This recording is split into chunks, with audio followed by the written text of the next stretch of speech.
That's an extremely good question. If you look at the way that technology has developed since Blue Prism started in 2002, it started very much as a process-driven, task-oriented technology. Think of it like, it was described disparagingly as macros on steroids.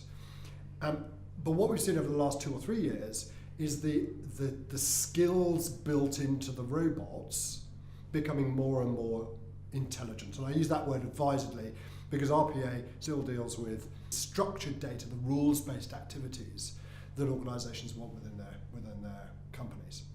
So where do I see this going? So I think that robots are learning new skills. So the AI elements that are being built into the platforms will allow organizations, and are allowing organizations, to automate more of their processes. Why? Because they can deal with the semi and unstructured data. What that means is that organizations will build more and more robots across more and more of their organizations. So let's take an example. Admiral Insurance, which is a UK-based insurance business, have a headquarters in Cardiff in Wales. And their headquarters is 12 floors, 12 stories. They started 20 months ago with one UiPath robot, one license. Now they have robots in every single one of their departments, with the exception of the canteen, funnily enough. So I don't think even we can automate that. So within that organization, it covers the back office, corporate functions, finance and accounting, procurement, HR, into the industry-specific processing functions like claims processing, first notice of loss, and into the customer service, customer experience areas with the attended robots. So what we're seeing is that there is no limit to where automation can spread within organizations. The problem is that most organizations that go into automation go into it for the wrong reason. They go into it because they want to reduce headcount. They want to reduce cost.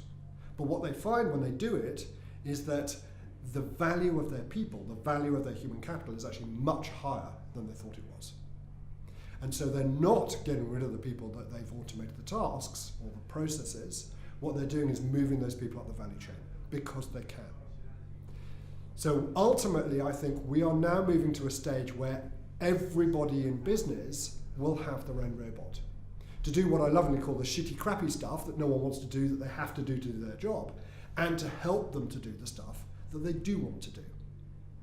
And we're actually doing a study at the moment with Forrester, which will be published in a couple of weeks, which has a direct link between employee engagement, facilitated by RPA, and improved customer experience. And that proof point means that organizations will then spread it throughout their organizations. Ultimately, I think automation and AI will disappear. And it won't disappear because it's not going to get used. It will disappear because it will be used everywhere. Andrew Ng of Stanford University has described AI as the new electricity. And unless you're an eco-mentalist, no one cares how the electricity is generated, as long as when you turn on the switch, the light comes on. This will be RPA and automation and AI within organizations in the next 5 to 10 years.